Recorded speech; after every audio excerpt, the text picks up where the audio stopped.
Hello Future Filmmakers, minggu kemarin ada satu film Indonesia yang tayang di Netflix dan dapat kritik keras dari para penontonnya.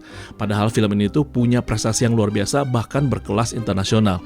Kira-kira apakah film Indonesia tuh perlu waspada sama komentar-komentar kayak gitu? Kita analisa bareng-bareng ya. Let's roll!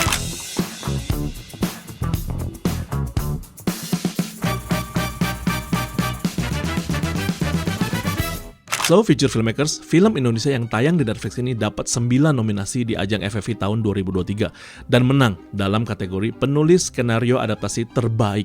Bukan cuma di Indonesia, film ini juga udah keliling dunia di beberapa festival kelas internasional. Produser, kru, dan pemain juga bukan orang sembarangan, punya reputasi yang luar biasa. Dengan kata lain, di atas kertas, film ini tuh secara logika harusnya bisa diterima dengan baik oleh para penonton di Indonesia. Tanpa diduga, film ini justru dikritik abis-abisan. Paling enggak dari beberapa sumber yang gue ikutin, yaitu dari CNN Indonesia, postingan info film di Facebook, dan juga aplikasi Letterboxd. Waktu gue baca komentar-komentar itu, darah filmmaker dalam diri gue tuh membara. Dan gue tuh mikir, ini orang-orang apakah nggak tahu ya kalau bikin film itu susah? Dan kalau misalnya mereka semua disuruh bikin film, apakah bisa? Sambil pikiran itu lewat, gue juga jadi ingat sebuah pertanyaan yang dilontarin sama produser senior waktu gue belajar film di awal-awal karir. Dia tanya sama gue, Chandra, kamu ini akan menjadi seorang filmmaker kelas komersil atau menjadi seorang filmmaker kelas festival? Karena treatmentnya tuh akan beda sama hasil karya kamu nanti, dia bilang gitu. Nah, abis berpikir gitu dan nuntasin rasa penasaran gue, akhirnya gue nonton aja filmnya secara lengkap dan gue ikutin tuh semua komentar-komentar yang ada. Karena postingan ini jelas bukan kritik film atau review film, maka gue mau ajak teman-teman filmmaker semua untuk bersikap bahwa kita bukan mau menjatuhkan filmnya, tapi kita mau sama-sama belajar supaya kita nggak terbuai dan lebih waspada kira-kira nanti kalau kita bikin film, apa yang mesti kita waspadai. Dan postingan ini juga sengaja gue bikin dalam semangat Hari Film Nasional ke-74 yang selalu dirayakan setiap tanggal 30 Maret.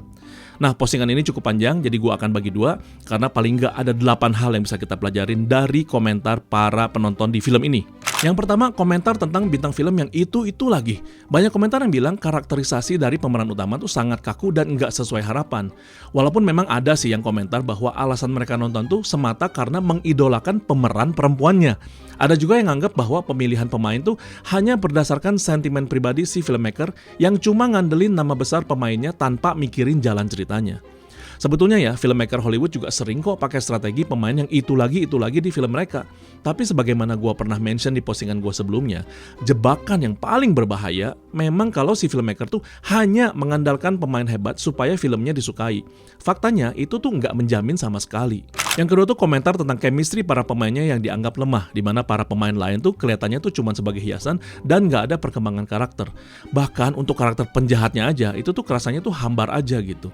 Dan karakter pemeran utama sebagai seorang detektif, itu tuh kelihatannya tuh nggak smart dan kaku banget gitu.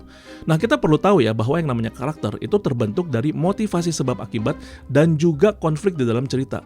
Kalau sampai komentar kayak gini muncul, maka kemungkinan besar penonton itu tuh nggak ngerasa ada motivasi yang kuat dalam film tersebut.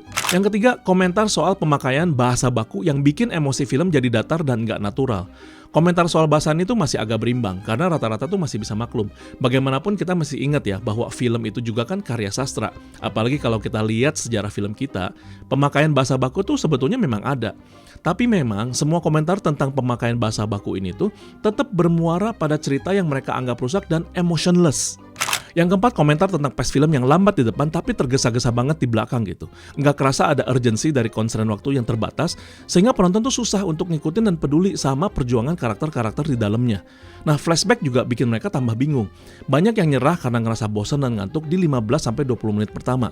Nah, ini lagi-lagi soal strategi opening film yang gue pernah mention di postingan gue sebelumnya. Nah, itu 4 hal pertama yang bisa kita pelajarin dari komentar para penonton di film ini. Postingan berikutnya ada 4 lagi ya. So, future filmmakers, keep learning, keep shooting, and action!